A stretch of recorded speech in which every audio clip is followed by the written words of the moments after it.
everybody, and welcome back to Writing the Rapids, the show where I, Joe Bielecki, talk to writers about writing, and very often those writers have been recommended to me by writers who have previously been on the show. In the case of this month's guest, Meghan Lamb, she was recommended to me by M. Kitchell, so if you like this episode, go back and listen to that one, and if you already have listened to that one, you'll enjoy this one. Meghan Lamb is the author of Coward, Failure to Thrive, Apocalypse Party 2021, All of Your Most Private Places, Spork Press 2020, and Silk Flowers, Birds of Lace 2017.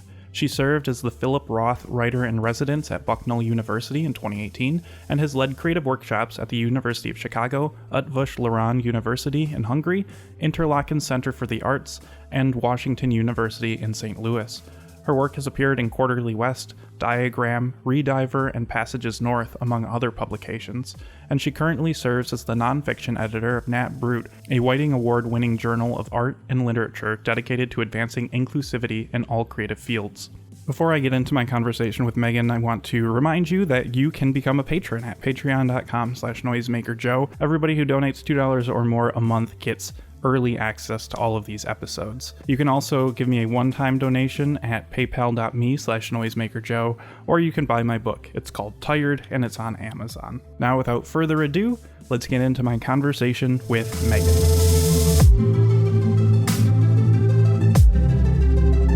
One of the things that hit me about Failure to Thrive is that it is structured sort of like The Fifth Head of Cerberus, the Gene Wolfe set of novellas that is really a novel, which is also sort of like, I think, a Asimov arc that was like 3 novellas as a novel.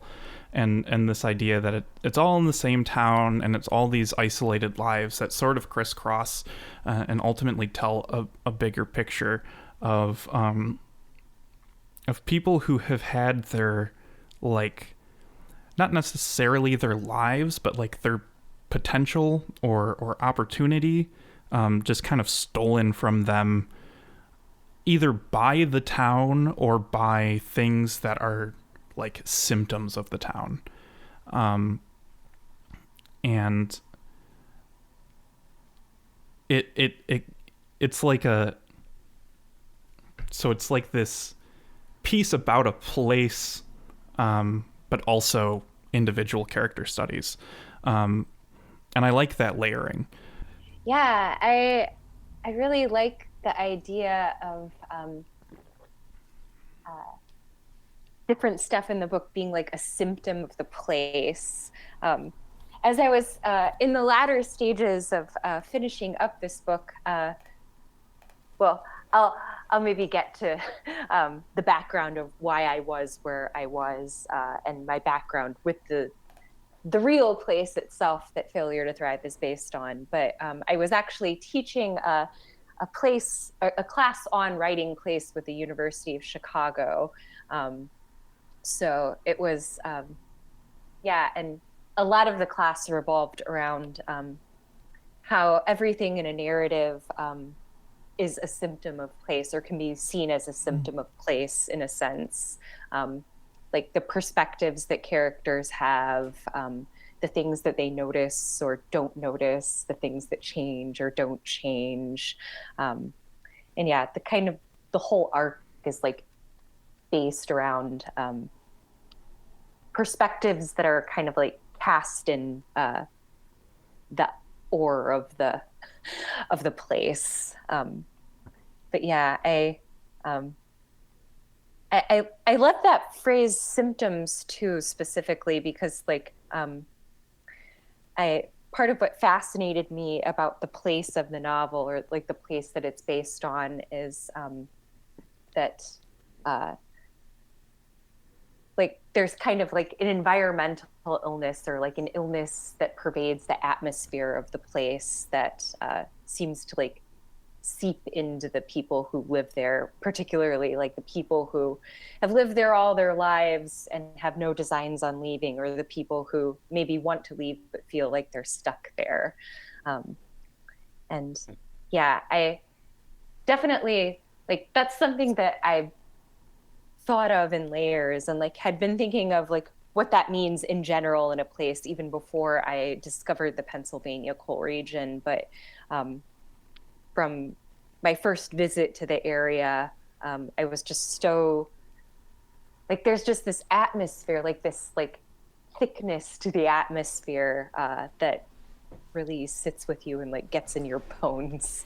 And I just couldn't stop thinking about like what it might be like to live there, specifically as like a young person who's had a very different experience of the place from their elders who have an understanding of the place based on like past generations and kind of the bygone glory days of the place. Right. So yeah, let's talk about the book has photographs in it of the places that are referenced in the book, as well as just other places from around that town. How did you come to that place, and how long were you there? Yeah, it's complicated too, because it's not like I was like there for a stable period of time. I was there and not there in increments, and it it feels like a liminal space, or like the period in which I was actually like physically there was liminal, but I was mentally there or like touching back there when I wasn't physically there in the long term.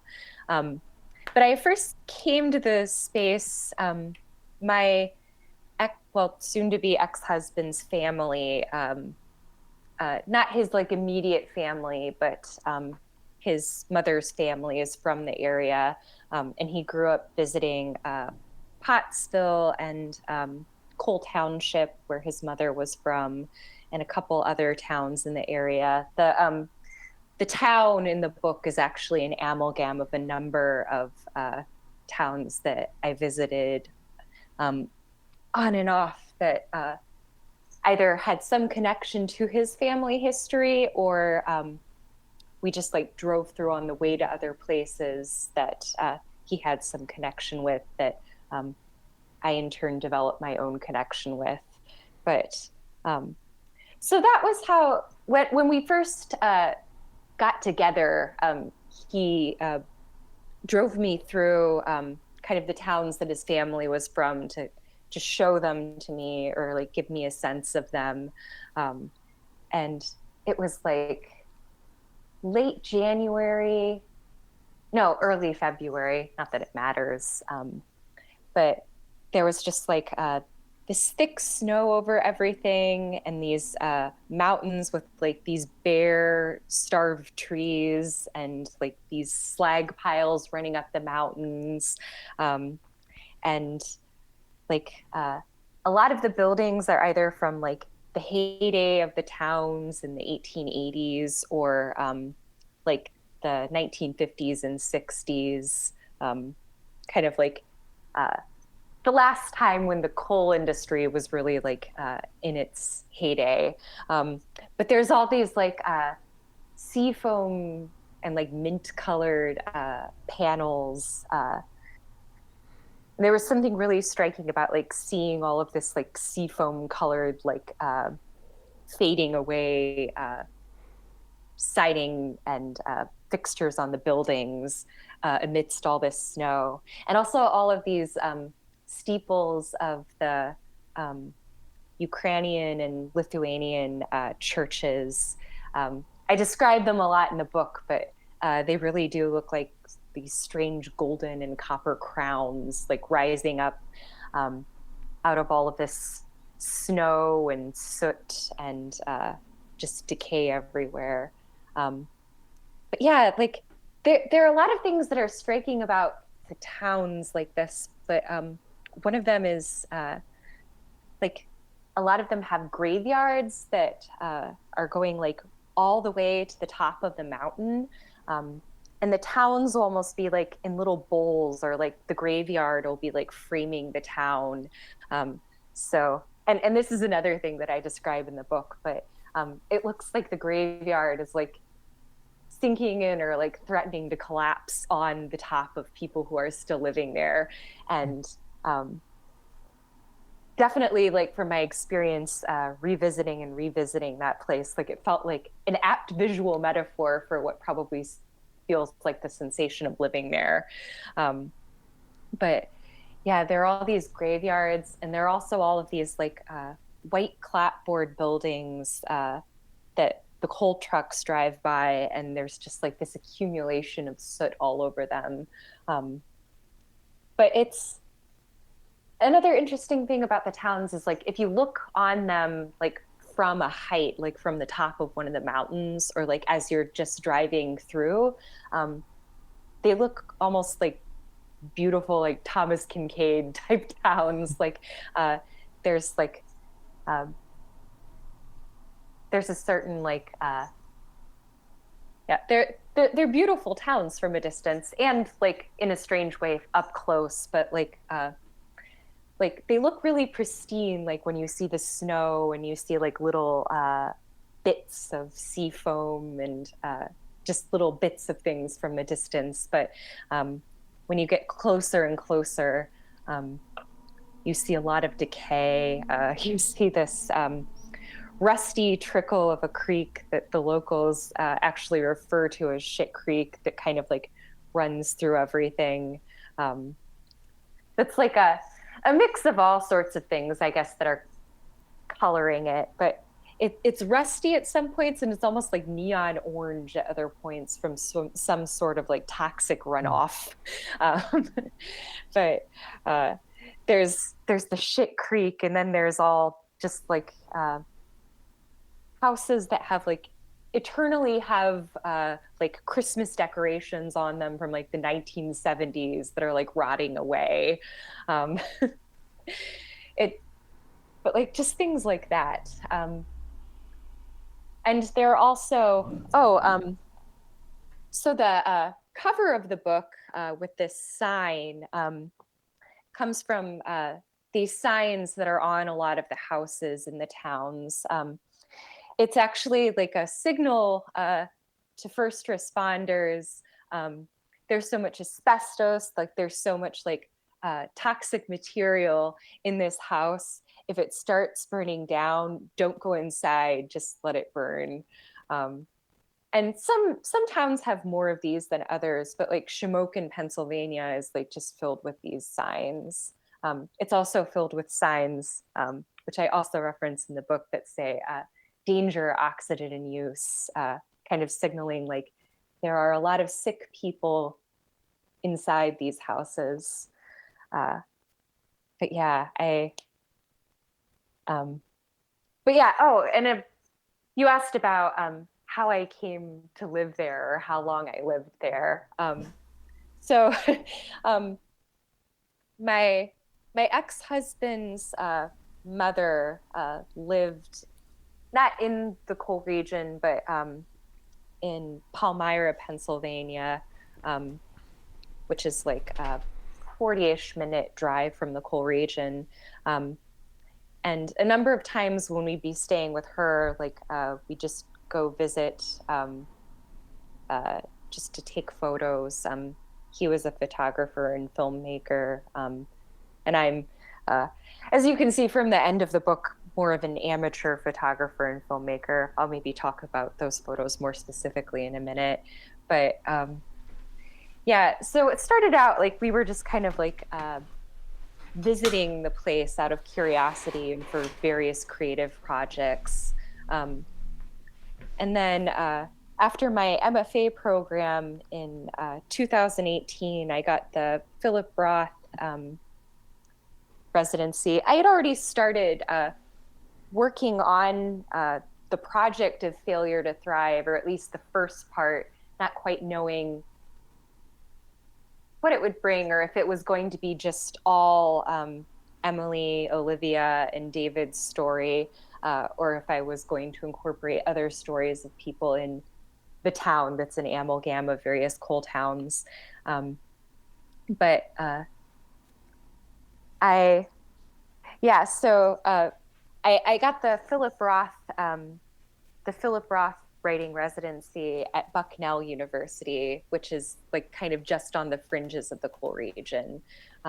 So I was there for 4 months while I was working on the book, and it was really instrumental to the writing of the book because I could actually go to the coal region every day. Um, and I continued working on it after that, but was kind of stuck for a while or going back and forth from it. And then a lot of things happened. Like I moved to like 6 different places between 2018 and 2020. But to make a very long story short, in 2020, I was in Szombathely in Hungary, teaching at a branch campus of Eötvös University, and it was a pretty bleak year of my life. I was thinking a lot about this book, and I was thinking a lot about strange resonances between living in the coal region and feeling stuck, and living in Hungary in a marriage that was falling apart and feeling stuck.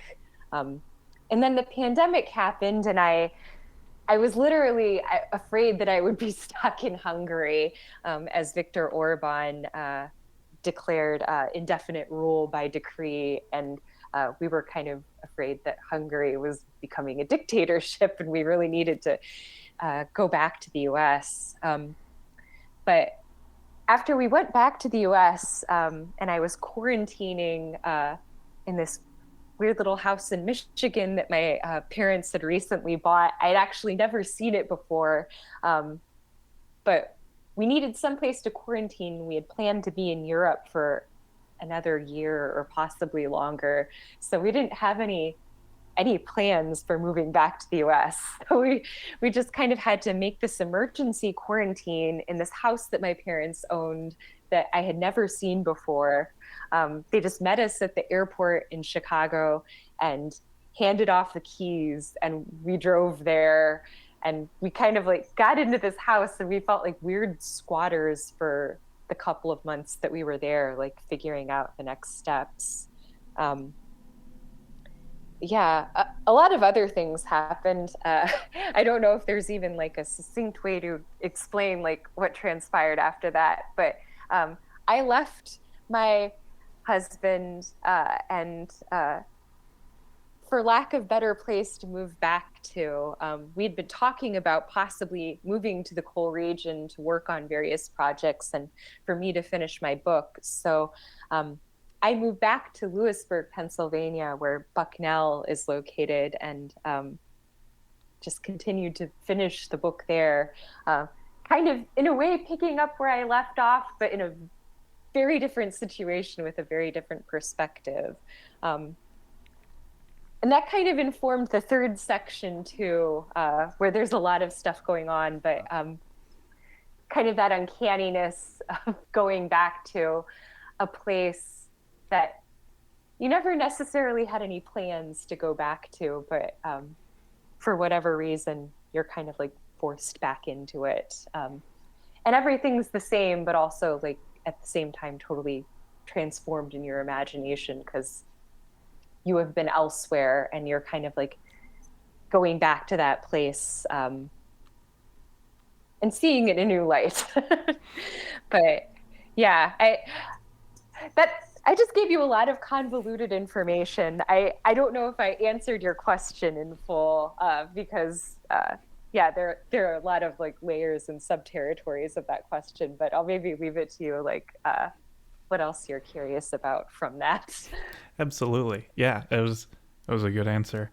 You're going back to the coal region and having that sort of inform the third part is interesting because that's his story is sort of what I was thinking about when I talk about like the symptoms, right? Because Jack gets in a car accident in Ohio, and that like pulls him back, right? So like you can't really blame drunk drivers in Ohio on the coal region necessarily, right? Like, but that sort of like the desperation that leads somebody to drive under the influence of alcohol, to like get to the point in their problems with drinking that they either don't know when it's not okay to drive or think that it is okay to drive, is like, I think, indicative of like any sort of region in the Midwest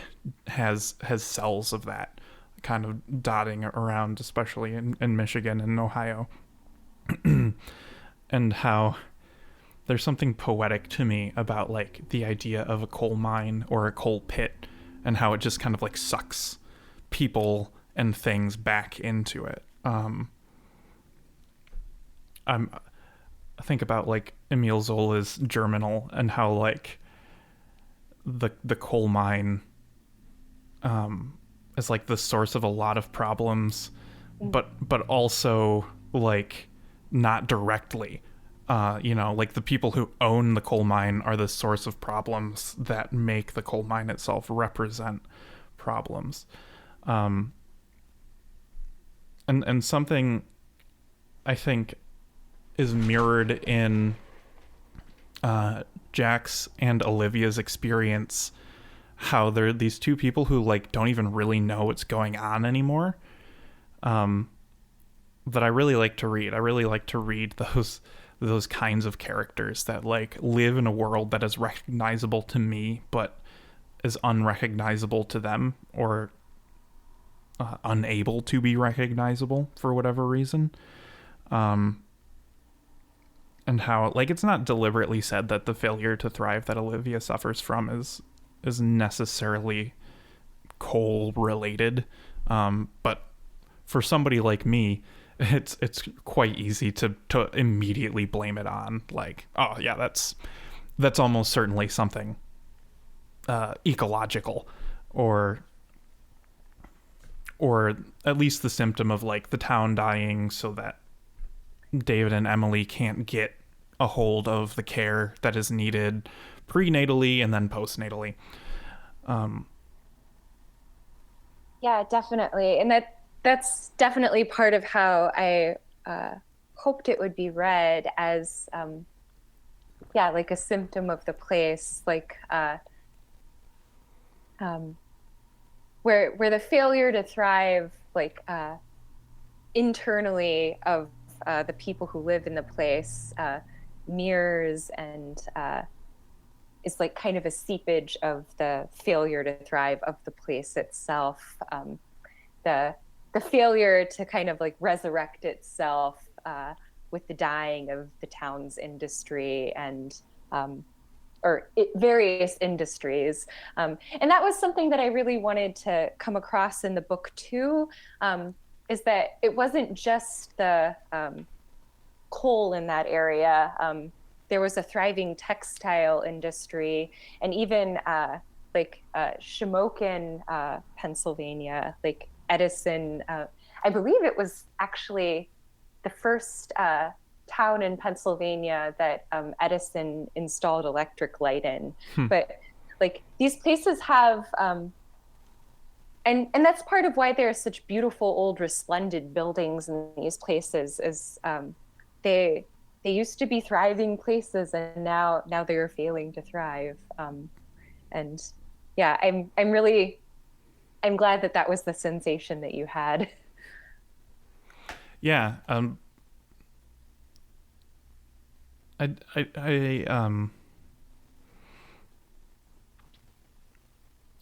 have I don't know.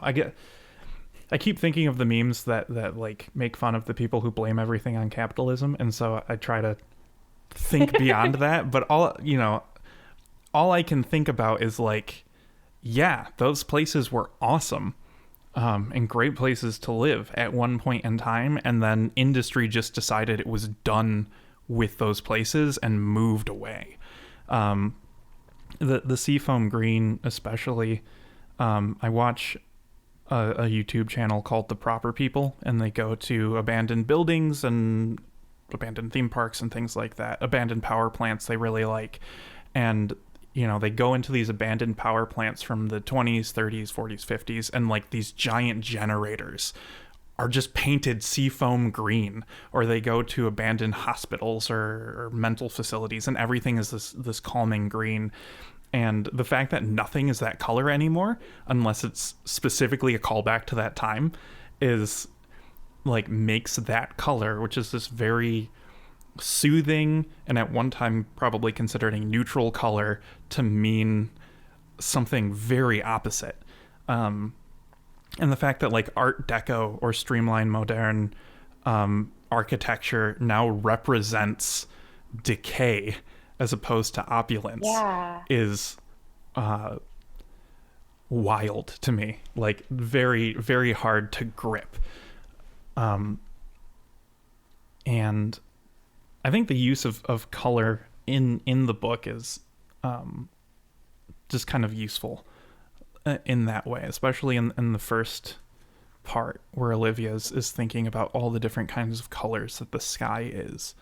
I very much enjoyed that you made sure to like point to those things in the book.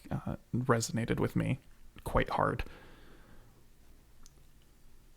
Yeah, I'm so glad that you appreciated the different references to color and kind of like this seafoam green palette.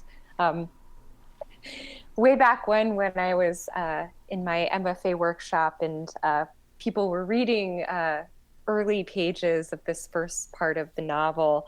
And it's maybe telling of the privilege of a lot of people in MFA programs like Washington University, but there were people even in the program who are from Pennsylvania who would say things in the workshop like, is this an imaginary town? Like, it seems like you've created like an uncanny, impossible place. Like there aren't really places that exist like this, that are like this poor, that also have this much opulence, or like at one time opulence. But people really connected with the seafoam green, or I think that was actually part of why like they experienced it as an uncanny space.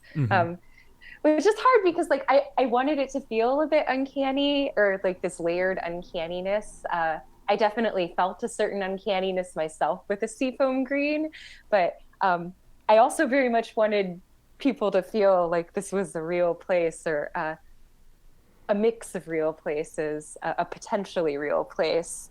And I guess that was part of the ethos of why I wanted to include the photos at the end, as kind of like proof that this is a real place, or that the things that I describe in the book are real things that exist in places like this, and that they aren't just contrivances of my dark imagination. Yeah.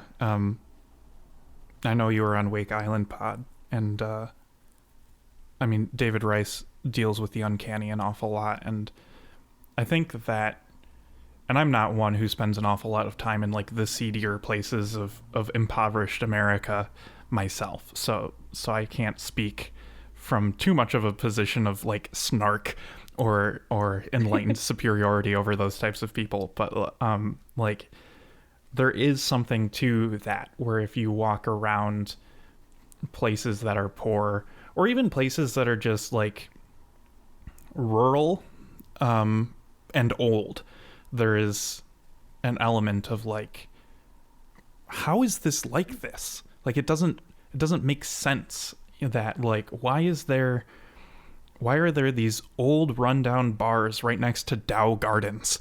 You know, like, how is this possible? Just from like a logical standpoint, not even like a sociological sort of thing. Just like, it doesn't work in my brain that these two things should butt up against each other the way that they do if you don't live there, you know? No, that's definitely something that I felt like the first couple times I visited the area, but just continued to feel more and more as I was a resident when I lived at Bucknell, and when I was a slightly more long-term resident the second time I moved to Lewisburg. Just the sensation of like, how is this there still, and like, how is it real? And yeah, although at the same time, like there are all of these like falling down structures that have like this history to them that like as you learn the history, um like you still have this sensation of like, why is this still here, like when it's like literally falling apart. Like there was this dress factory, the Schroyer's dress factory, that I kind of allude to in the novel, where it was kind of like situated like up this like really steep slope of a hill, and the paneling of the front of the factory was just like bowing out, like almost in like an arc. Like, and every time I would go by it, like it was like bowing more and more and more, like separating more and more from the building. And like there was a street like right underneath this factory where like cars would be parked and like houses were all around it. Like, and there's just like this place that's like falling apart to the point that like the outside is like divorcing itself from the inside. Eventually, like the Boeing did fall off, and it like fell on one of the power lines on the street, and it knocked out the power. It was actually like Thanksgiving when that happened, and there was like a news story about like all the families being like, "What am I gonna do? I can't put the turkey in the oven." After that, or shortly after that, it was torn down. And part of me thought like, well, obviously that was inevitable. Like it was falling apart, like it knocked out the power, but like I was also very sad. But yeah, it's strange how like that sense of like, how is this here? How is this real? How does this exist? Only deepens as you develop a deeper intimacy with the place and like what things are and what they used to be. But yeah, I think that's something that you can also like, you can see in a more layered way or in a different way if you are an outsider of the place and you don't have relatives that like worked at the dress factory, or you weren't one of the families whose power was knocked out on Thanksgiving. Right. But yeah, I liked what you were saying too about like the kind of like colossal or like majestic quality of like the old buildings, or like the repetition of the seafoam color. Another notable building or structure that was torn down in the space of writing this novel, that I don't think I allude to in the actual pages, but like just found myself going back to over and over again as a kind of like touchstone for my sensation of the space, was this giant coal breaker in Mahanoy City. It's called the St. Nicholas Coal Breaker. If you Google it, you'll find tons of images of it. But it was just colossally huge. It almost looks like a city, or like a it looks like a building like in a city, but it almost looks like its own block. Like it's just enormous and amazing. And I had the luck of being able to visit this coal breaker twice on holidays when the mining that was going on in the area, like around it, was at a stall because it was the holidays. But I got to see, like, look up into the old breaker, which looks like the cistern of hell, or like the eye of a storm or something.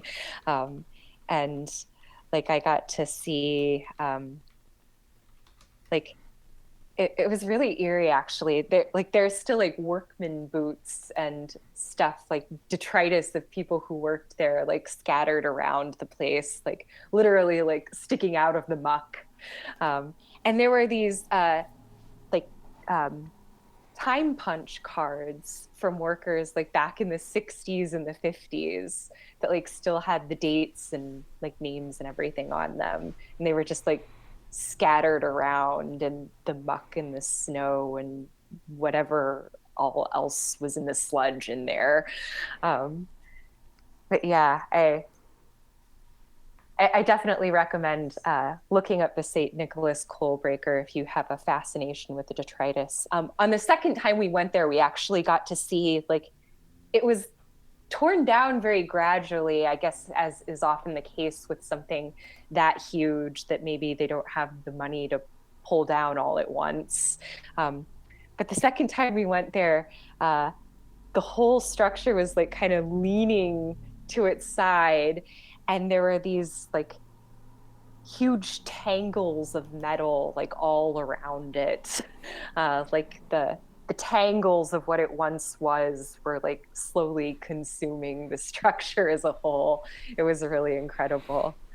Um, but yeah, speaking of meandering, like yeah, it's hard not to meander thinking of these things. Yeah. But yeah, definitely under the umbrella of like, how is this real? Yeah, there's something so strange about abandoned structures. How it does seem like, wow, people just really just disappeared from this space. Like, and going back to the proper people, like when they go through hospitals, there's HIPAA violations everywhere. There's just boxes of patient records just sitting there. Like, nobody thought to take the patient records when you left the building. It's really just so many buildings are like somebody just turned the lights off and nobody ever came back. And some of these towns are like that too, right? Like, Absolutely. the coal barons just turned the lights off and nobody ever came back, except there's still people in the place. It's like when you're a kid playing in the basement and your parents forget that you're down there and they're like, why are the lights in the basement on? Like, just turn the lights off. And you're like, well, now what do I do? Now I'm in the basement and the lights are off and it's scary. Pivoting just a little bit, I marked a couple passages during the Olivia portion of the book because when she's sucking on her fingers and it gets there's like a synesthesia quality to the description. That is just an element of writing that I adore, and I love it every time it happens. Every time I see it, I think it's impossible to do it poorly, and I'm so glad that you did it. Oh, I'm so glad that you appreciated that. I don't think anyone's mentioned that like synesthesia quality before, but that's definitely something I was hoping to cultivate. And I used to work for almost a decade with people with intellectual and developmental disabilities in different capacities.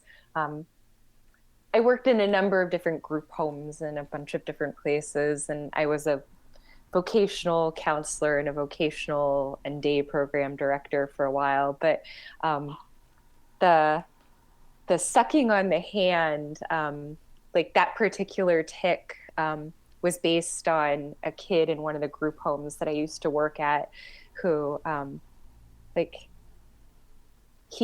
that was one of his ticks, and like his hand was like all raw and like his skin was cracked and peeling, and like there were all kinds of symptoms as a result of sucking on the hand, but like no one seemed to have a good solution for it, and they just put these blue gloves on his hands so he wouldn't suck them. But I was like, that kind of seems like a violation of like his like his right to like do with his body what he will, or like I don't know, like it feels like a real like infiltration of someone's humanity to say like, you can't put your hand in your mouth because you're harming your hand, so I'm just going to decide that you need to have a glove on your hand. But I would actually, and part of the, like, it was of course like difficult after a while to tell like which aspects of the harm coming to his hand are coming from him sucking on his hand, and which aspects are coming from the fact that like there's moisture or like and like you're putting a glove like directly onto it. Yeah. Like but if I was like alone or like I was working and I didn't have other people around me who were going to yell at me, I would take the gloves off and I just let him suck his hand.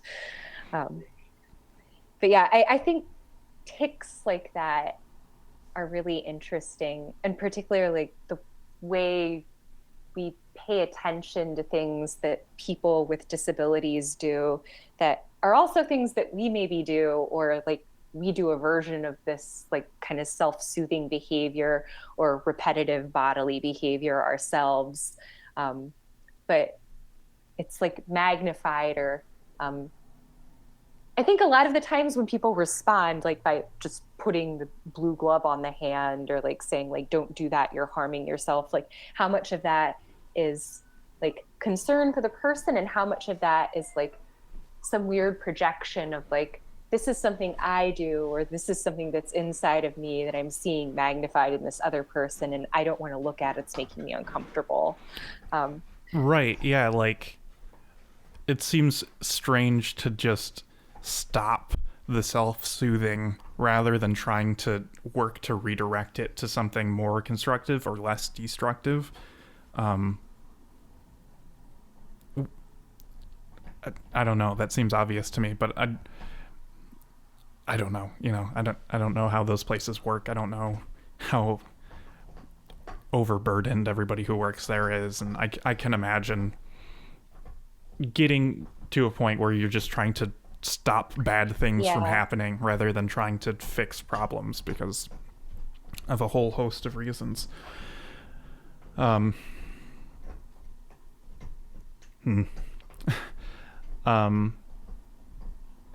we haven't really talked about the second portion of the book, but I found that interesting too. I'm aware of the thickened liquid as a thing that some people need. I used to listen to a podcast where they tried it on the air because they were doing a bit for a long period of time where they were trying weird food, and so they tried some thickened liquid, and one of the guys just couldn't handle it. Just like whatever, he couldn't swallow it. Yeah. And I've never had it, but I think it does taste like it's the consistency of honey, but it's like a weird, it's not like gritty, but like you can taste not taste, you can feel the granules. But yeah, you can sort of feel the granules. I don't know how much of it is because you know they're there, and how much of it is like actually like the texture, but it's a really hard to describe texture, but like it's the way I describe it in the book, where like it's kind of a mind fuck because like it's like the consistency of honey, but it isn't sweet. That's kind of like how I felt about it. And it makes everything taste a little bit wrong, even though it doesn't necessarily have that much of a taste. Like tasting like fruit punch that's been thickened, like even though it's still like sweet flavor wise, like I don't know, it troubles your expectations of what that thing is supposed to be like in a really profound way. It's almost like those jelly beans that you can get like from psychological experiments, where you have like a black licorice jelly bean that's in a pink casing or something. It just messes with you. But yeah, the thickened liquid was also based on personal experience. I worked for a while as an in-home caregiver as a CNA, and I spent a lot of time. I had a lot of personal intimacy with thickening liquid, and I just one day I thought to try it myself, and it was definitely strange. I think I had it with a peanut butter sandwich too that had like Oh. crunchy peanut butter, and like the sensation of like the peanut butter sticking to my palate and the liquid not really being liquid was really messed up. Ugh. Yeah. I can see how somebody wouldn't like that over time. No. I guess it didn't occur to me too that you would have to do that with food. Um, and I don't know. I guess I'd probably just go and do Soylent. Do you remember that? That was like a big craze like 5 6 years Yeah. ago. I would Oh probably my just stick to that and just thicken that and just be some gosh. sort of weird future man with my nutrient paste. And Did you ever try it? yeah, yeah. I was working at a place where sometimes we were doing, I don't know, contractor-esque work, even though we weren't contractors. We were doing a lot of drywalling and like framing and things like that. And sometimes stopping for lunch was just like not in the cards. So we would just have a cup of that. But um, yeah, I don't know. It was just it. If you've ever had like protein powder with milk and didn't stir it up very well, it was just like that. It was nothing special aside from the fact that you could get 1,200 calories or whatever in a glass and continue about your day. Doesn't sound so bad. No, it Yeah, wasn't. probably I because it's like its own thing and it's not like a weird simulacrum of some other thing that doesn't taste like that thing. Right, exactly. I while I was doing that job, I met a guy from Australia who's like, "Yeah, for the past 2 years, it's just been breakfast, lunch, and dinner for me. I've just been doing that. I get all my nutrients. Never really cared about food before anyway. I get like an extra 3 hours of my day because I don't have to prepare food anymore. And crikey, and he was a very interesting guy, but it I don't know. Like I can't imagine trying to like do that to a steak or something. You know, the sort of tether throughout the arc of that part of the story is ice cream, and you know the idea of trying to use a food memory to make yourself feel okay while not being able to get to it just seems quite painful. Yeah. And that particular ice cream, it's basically like vanilla ice cream with bits of like bittersweet chocolate, like the bittersweet cooking chocolate, that's been shredded up into these little flecks. So it's kind of like chocolate chip ice cream, but like bittersweet chocolate.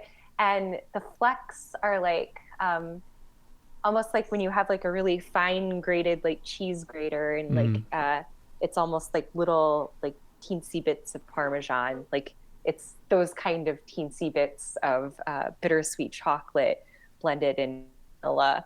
So it has a very distinct texture, and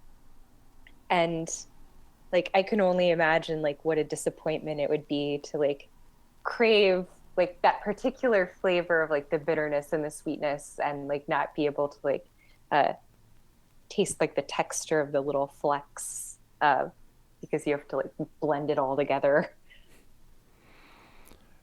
And in that part of the story, I particularly enjoyed how Helen like desperately didn't want people to see her, to either like know that she was still there or that I guess I didn't quite pick up on exactly like what it was, but I also like totally get that.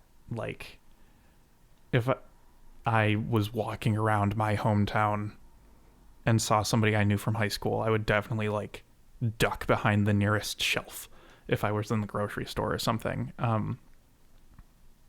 And when you compare that to Olivia, who's just kind of there and doesn't really have too much of a relationship to the place, and then to the third story where he gets pulled back, and then sort of like reaccepted into his friend group, but like so many years later and kind of like not really. I found Helen's story to hit in a unique way that I think maybe I could identify with the most, at least in terms of her like relationship to where she's from, if that makes sense. Yeah.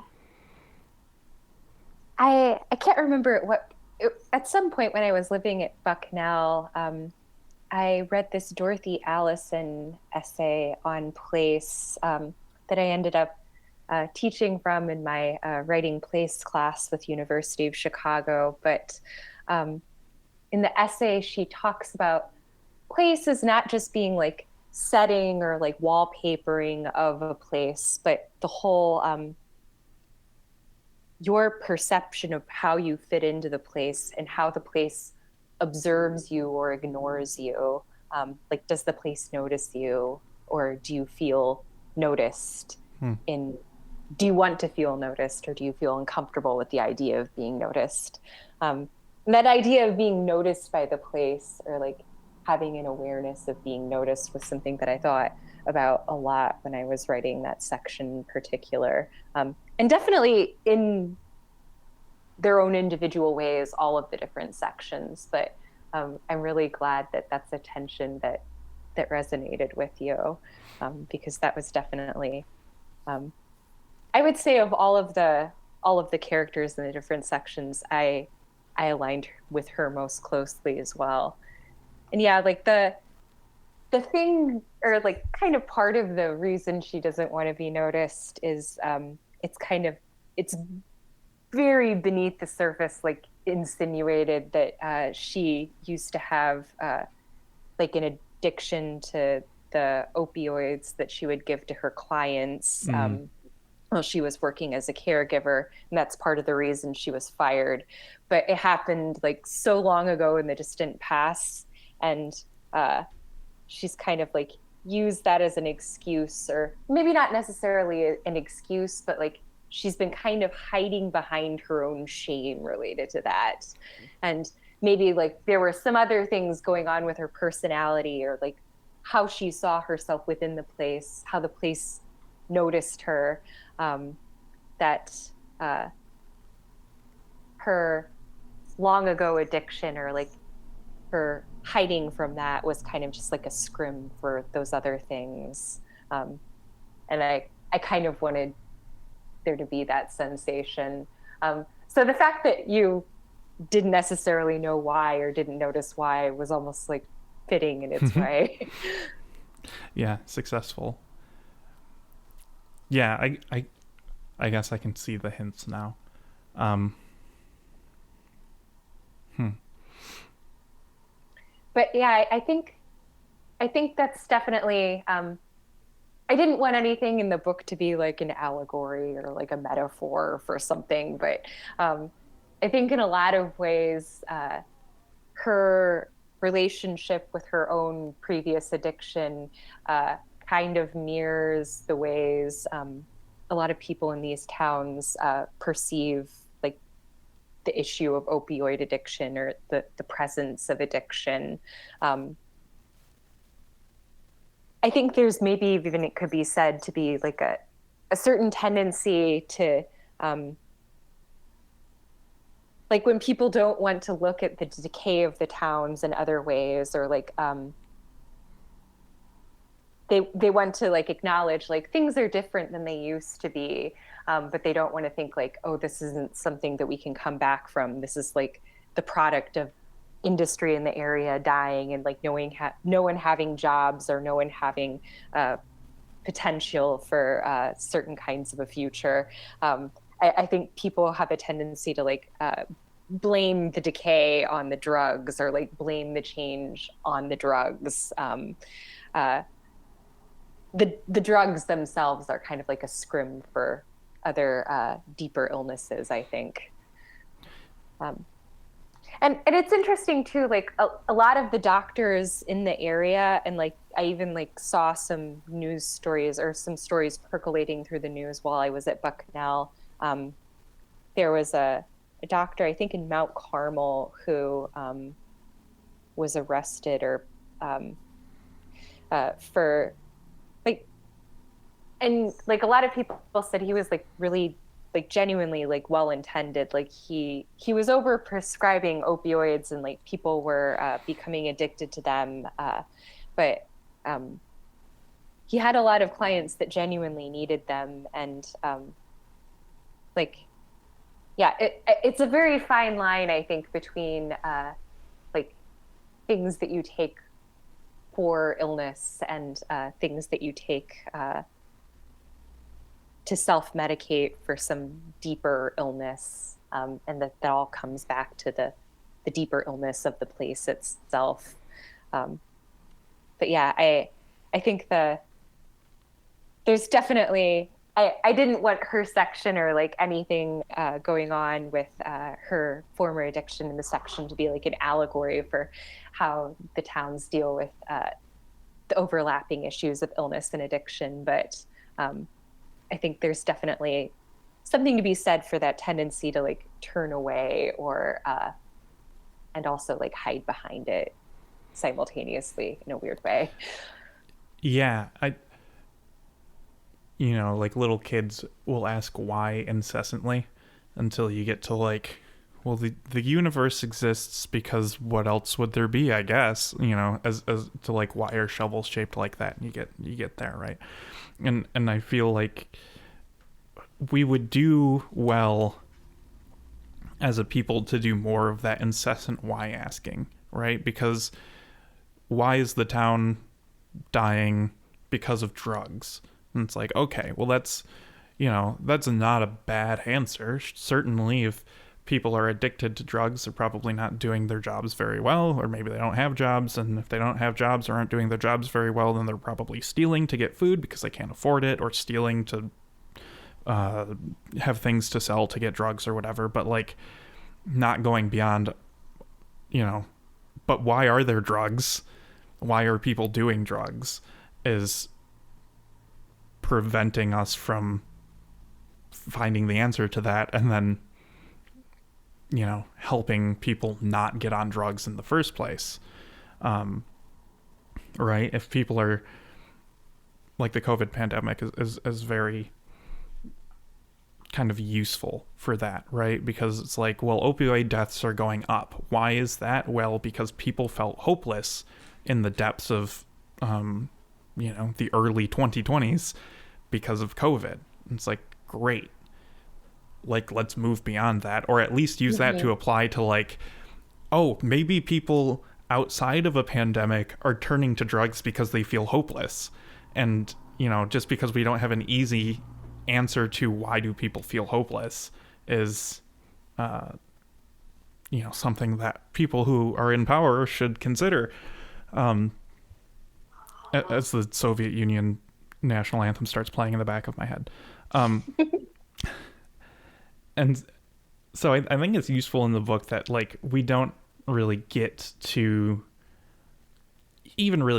questioning that part, right? There's that weird push and pull of these areas and any sort of like people who are really suffering because of capitalism, that like, it's weird to like point to the root causes of their problems as a person who's not, experiencing that. I just watched an episode of Atlanta where some rich white dude is like asking one of the characters who's black where like his ancestry is from, and he's like guessing, and the guy's like, I don't know, man, like this spooky thing called slavery happened and stole my cultural heritage. And the guy's like, exactly.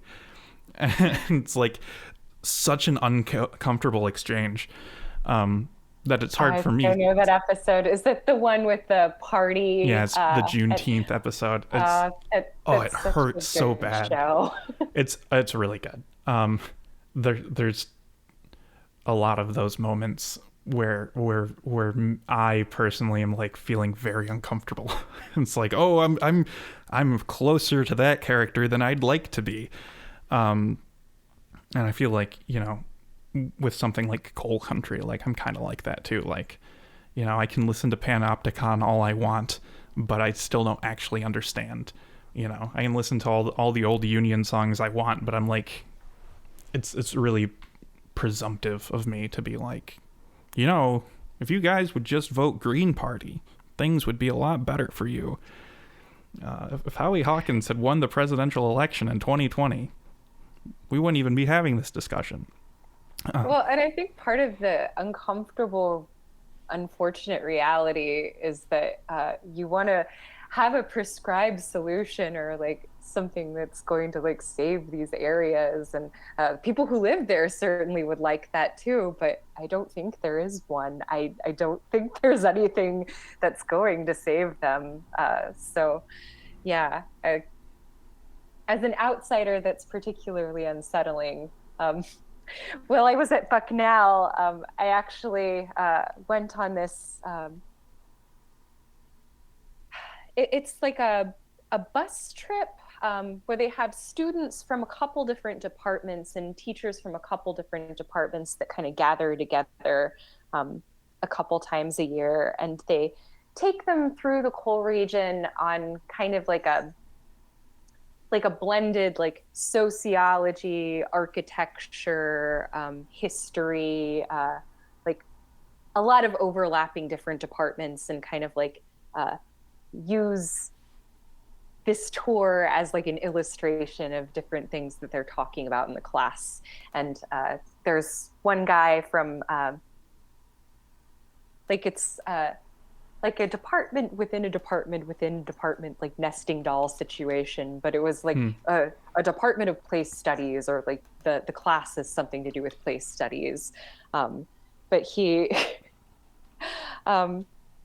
there are a lot of good things to be said about this tour, but it was a very strange tour to be on as someone who is an outsider of the area, but also like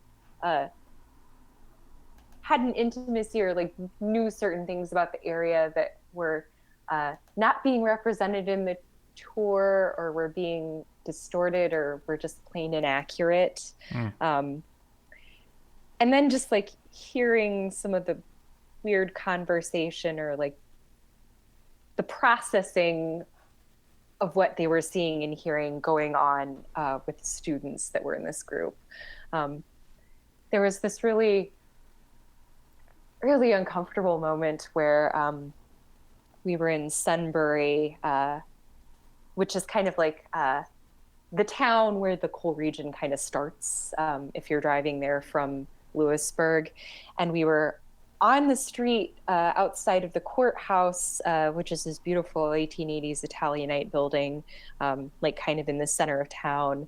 And the instructor, I'm sure his intentions were good, but it was just like not a good look, like the way this came across. Like, so you have like this group of like 35, maybe 40 students like standing on the sidewalk outside the courthouse in downtown Sunbury. And the instructor says like, so look up at all the beautiful buildings and hold your arm kind of like this so you can't see what's at street level below, like the trim and the roofs of the buildings. And like imagine what it used to look like in its heyday when these buildings were first built. So you have like this big group of a bunch of like young privileged Bucknell students who are holding their hands like over the lower part of their eyes. And meanwhile, there are people who live in this town that are trying to like cross by and get through on the sidewalk. And they're just like, they have to like walk out in the street because there are a bunch of people in their early 20s who are looking but not looking at everything that's around them that they live within. Oh. Oh.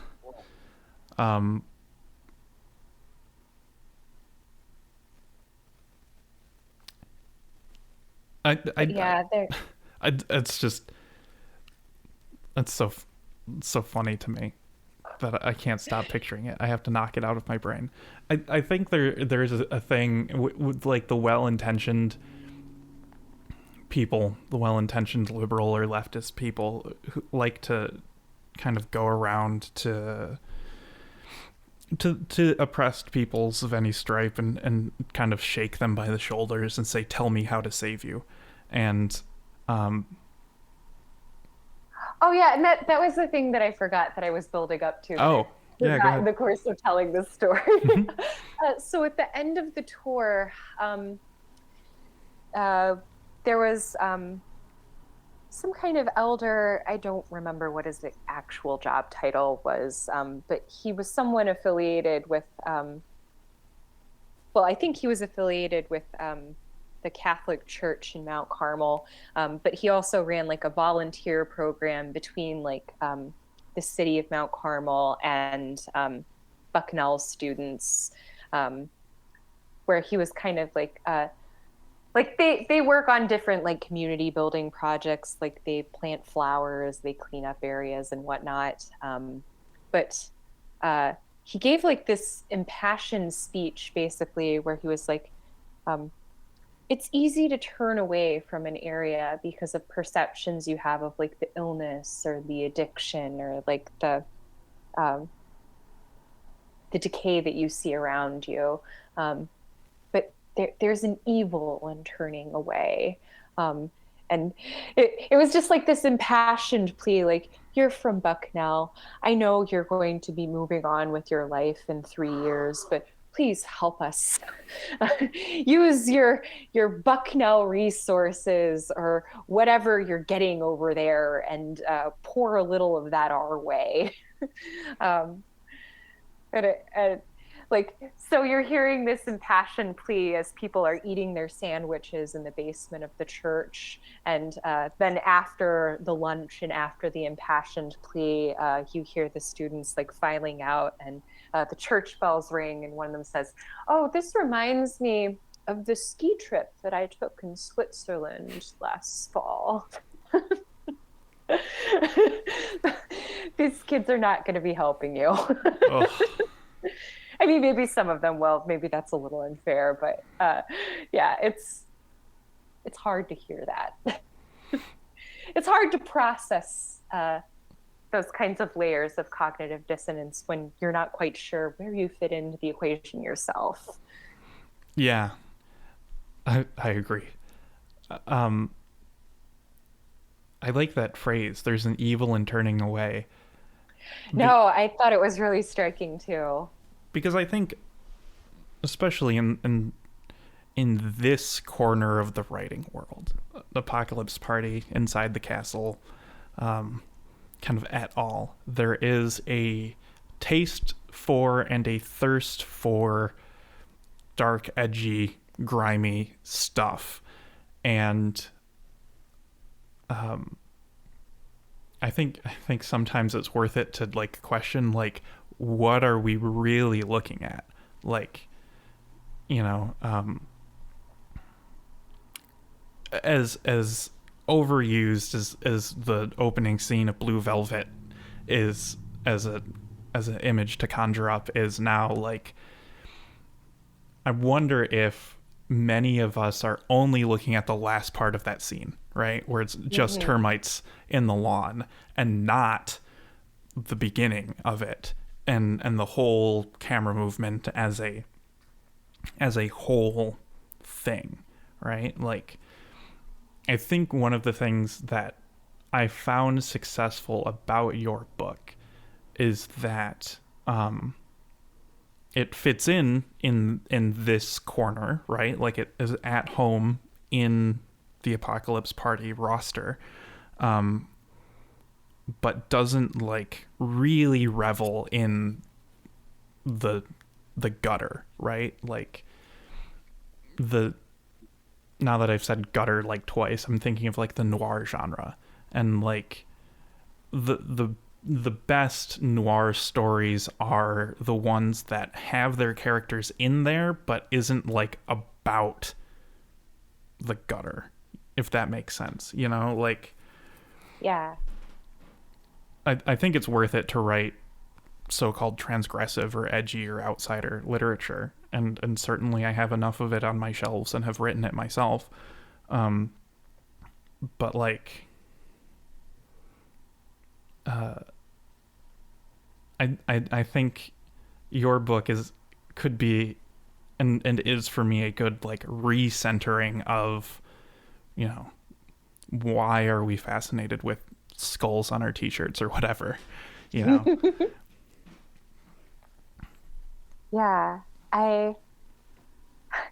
sorry if I'm distracted here. My cat has recently discovered how delicious wires, and if you see a little tail That's cropping up, fantastic. it's because he keeps trying to chew on my headphone wires. But yeah, I'm really gratified and thankful that you felt that way. When I was, well, really throughout the writing of this book, a couple different times while I was writing this book, I revisited Owls Do Cry by Janet Frame, her first novel that is about this place called Waimaru that's a lot of it is autobiographical, but like there are little bits and pieces that she fictionalizes. And I think of, and it's based on the place where she grew up, and it's based on a lot of her own family experiences. But it's also kind of like framing the place like from an outsider's perspective, or there are these frame sections that are almost like, you should come to Waimaru, and you should look at this tour guide that you can find in the gift shop for £6 normally, and at $6.50 over the holidays, and a discount in the off seasons. And there are like these frame sections where she's talking about this place that she has obviously a real intimacy with, and that she really brings the reader into on an intimate, like personal level. But she's playing a lot with like that back and forth between like bringing you like in these like super like kind of unsettling close-ups of their lived reality, and these like panned back you should visit sometime, these are the sights you might want to see, after she's describing the children like looking for treasures in the junkyard, where one of the characters ends up burning to death. But yeah, and I don't want to have too many spoilers about Owls Do Cry, but there's an ending that similarly like pans back in a really interesting way, where it's two characters that aren't even like within like the novel proper, who own like a mill in the town, who are like flipping through the paper and saying, anyone we know in there? And like as they flip through the paper, it almost like takes an inventory of all of these people that we've come to know very closely and have become very dear to us, but like they're being reframed from the distanced vantage of people who have like some peripheral connection to them, but who don't really know them.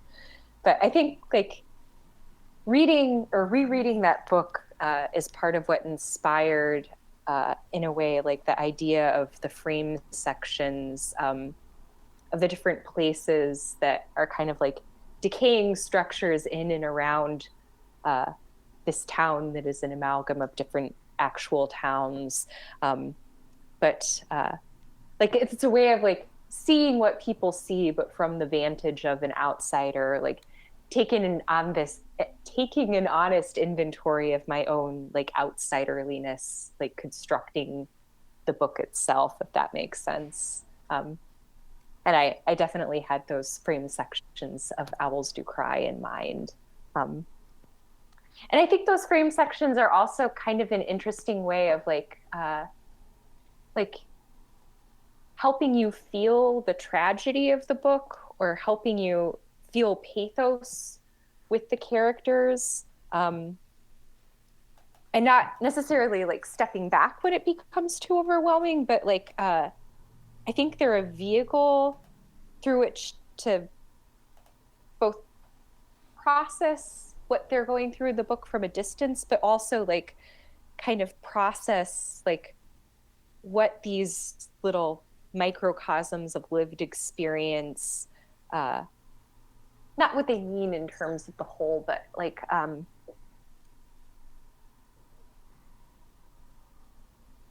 I don't know.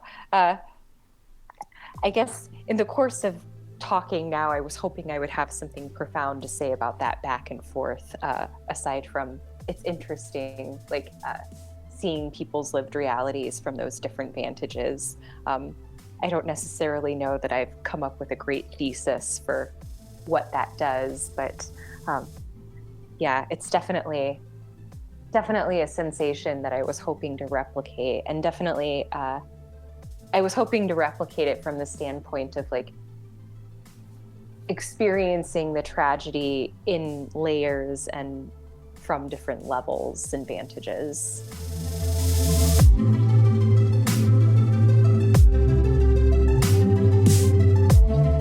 Yeah, so I'm going to actually read from the sections that don't feature people. Aptly enough, I'm going to read from the sections that I was kind of gesturing to, those framed sections with some of the places. You need to know what once was there, or you will never notice anything. You'll likely just drive through it up the steep curve of the mountain on the new highway, not knowing there's an old highway, paint sprayed and cracked behind the trees that had to be abandoned. The whole thing looks like hills and brush, some bits of former walls, a couple houses standing still among the empty, flattened plots, a strangely vacant layered grade that seems too steep to build upon, a gated graveyard for a church that was knocked down. You need to park along the graveyard by the clearing in the trees. Follow the dirt footpath that leads you past the gate's edge down the hill. There is an old green garden hose that you can use to scale down it if the mud is too thick or the snow too deep. You should try to go in the winter when the snow is deep, because when you come to the base, the open vent between the stones, you'll see the branches of the trees are covered in a sort of frozen, feathered mist, collecting from the vent, the drifts of steam. The steam comes from the fire underneath the ground, inside what was a mine, beneath what was a town, that has been burning over 50 years, that will burn for 200 more, long after everyone who lived in this town, when it was a town, is dead. There is a whole world pouring from the vent, a world made of heat. Go in the winter, you will see the sharp change in the atmosphere. The snow just stops. The moss stays green. The air feels tropical. A gust of pale fog, a humid sulfur smell. Another garden hose, this one more faded, coils from a tree before the mouth from which the pale fog is pouring. Like someone was attempting to get right down over into it. Someone who had a need to know the feeling of the fire. That is all you need to know, and that is all there is to see. Now you can get back on the new highway and drive on through the other mountain towns, the small white houses, seafoam panels, gold-capped steeples, and the rust-bright trickle of a creek where people are still living.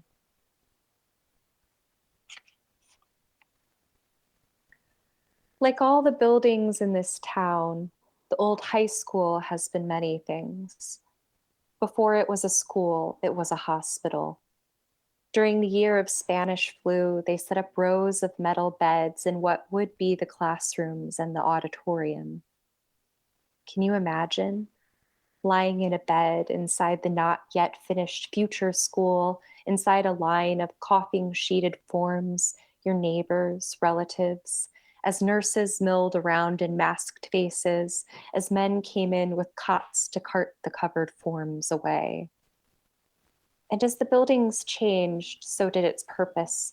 Beds clean, bodies rotated, and every angle of the space was used.